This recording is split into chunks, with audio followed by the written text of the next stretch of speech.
Welcome back to IGN at Gamescom Now. I'm Brian Altano with Max Govo, and this is Johan Rousseau from Spiders, the CEO, working on the upcoming action RPG Greedfall. This game looks awesome. We talked to you a few months ago at E3. We saw new stuff. You guys have a new trailer. I'm very glad to see you again. Yeah, it's good to see you. It's been a crazy summer for video games, and your game just keeps getting more and more busy. There's more and more characters. There's more and more heart and depth. I could talk about this for a while, but I'm going to let you do that. What's new in the Gamescom trailer? Well, I think that what we will show you here is it's gameplay mostly. As far as I can remember, during the E3, there were still, some cutscene and, elements coming from the trailers. This is really gameplay. So it's in-game, really what you will experience during the game. So here, it's beginning where you will be able to create and customize your character. So there is this small cutscene with a painter that is, trying to draw your portrait, and you can choose here your gender, of course, but also some different faces and also, well, hair color, different haircuts, and so on. So it's what we're used to see in different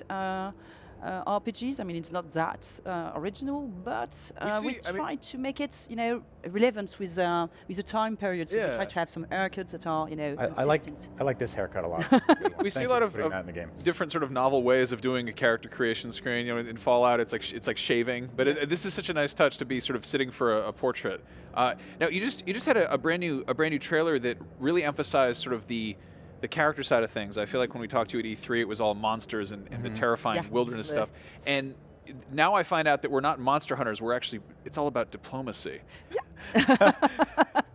So, well, at the beginning of the game, you will learn really about all that, because you're creating your character, De Sade, is a diplomat. So he's part of the court. You're the nephew of the Prince d'Orsay, who is, very important noble from the congregation of merchants, and you're sent with your cousin to this island, so to Tiafradi. The island has been discovered 15 years ago or something, but the congregation is not here for a long time. They have begun to build a small city, and your job there will be to establish some relationship with the other nations from the continent, but also, obviously, with the natives, and to try to, communicate with them, to try to understand what is happening on the island. And even if your personal main goal is to find a cure for the disease that is actually plaguing the continent and that your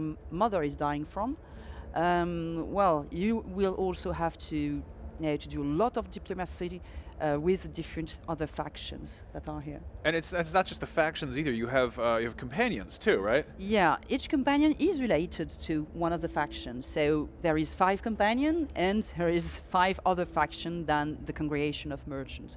So there are all important people in their faction, so their voice will matter.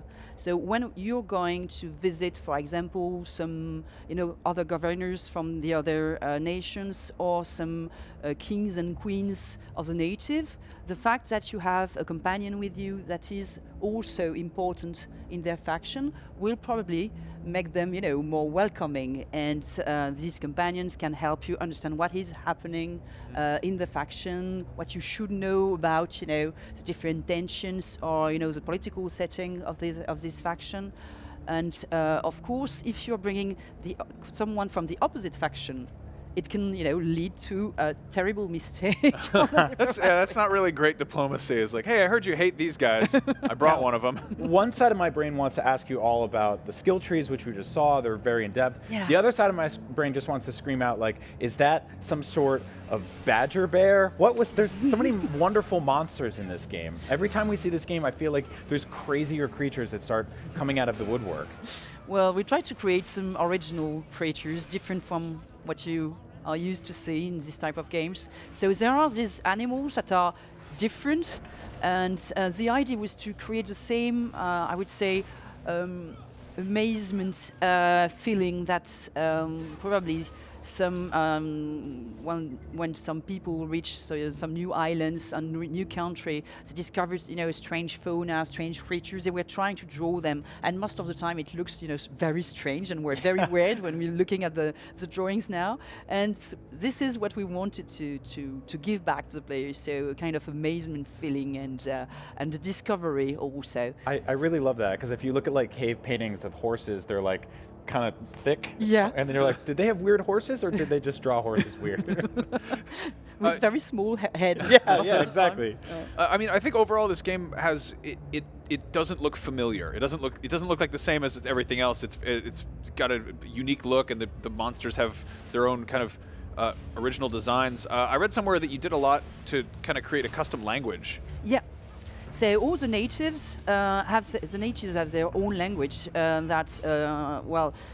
they are all only together, they will speak their own language. They, of course, speak English too when they're talking or exchanging with the settlers. They may not know all the words, depending on how far and how deep they live in the island. Of course, some clans that are living close to some settlers are, more used to use English. As the others, they won't like even to use English, so they will, be reluctant to talk with you. But we create that language really to reflect also this difference, this cultural difference. And we worked with a linguist that really created a completely whole language. It was very funny because we had the actors, all the actors were playing some natives. They had to learn that language. So the linguist is living in Shanghai, and he was sending some video with him saying, "Hello, I will, today we'll give you a course on Tier Freddy."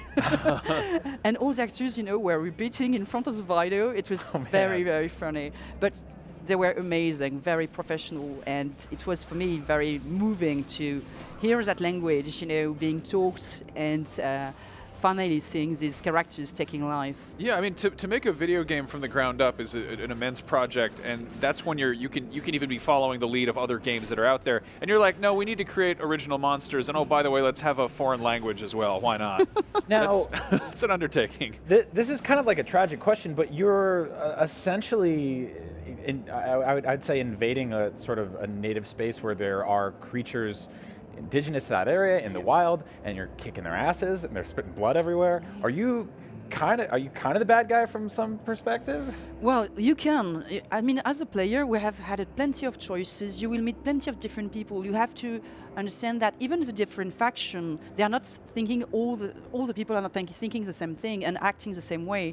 So amongst the natives, there are plenty of different clans. Each clan has his own philosophy, his own point of view on the settlers, and you can decide to support some of them or to fight them, and it's exactly the same for the other faction and nation coming from the continent. So it's really up to the player to decide how he wants to positionate himself. Facing all these different characters. Some native will ask for his help, and some others will, don't want to do anything with the settlers. Some will try to fight back, and you can really decide during the game to side with the natives and say, okay, in the end, I don't want to be the bad guy. Right. I want to be. To support them. So it's really up to the player to decide and make his own way through the game and through the story based on his own philosophical choice, or just just emotional, or how he feels towards some characters. And there is no moral judgment from our part. And so there are. The emphasis now is there are tons of characters. There's relationships, there's dating, there's friendships. Those things can go sour. What does that look like on the back end? That seems like tremendously complicated. And keep in mind, I have no idea how any of this is made. And honestly, it is huge. And for us, it was 3 years of development nearly. And we are a small team. We are 30 in the team. We went up to 50 on some moments during the development, but we are a very small team, so we had to work a lot, to be honest. But it's really made out of passion. We completely are fan of this type of games. We were missing this type of games since some time. Yeah. And that's why we wanted to, to create again this type of game. So well, we spend some time with the team to create this universe, to give life to it. We know that we can't compare to, to a huge studio where they have hundreds of people working on it, but we come with our honesty and our love for this media, and I hope it's visible while playing.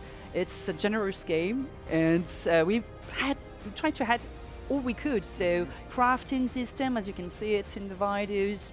I saw some kissing there. Are there romance options? Yeah, there are romance options. If you break up with someone in this game, will they kill you? No, but well, you may lose some friendship also. But yeah, there are some romance options. That's good to know. When can people play Greedfall? Because I know they want to know Well, the that. game is released the 10th of September, so I'm terrified to be honest. What are you doing here? Well, we did nearly everything we could, so I'm here, well, basically to present the game, to be with you. I'm glad you're here. No, thank you so much for coming. Greedfall comes out very, very soon, so check that out. Please keep an eye on this game. It's very special and unique. We have plenty more games coming up right here at IGN at Gamescom now, so don't go anywhere.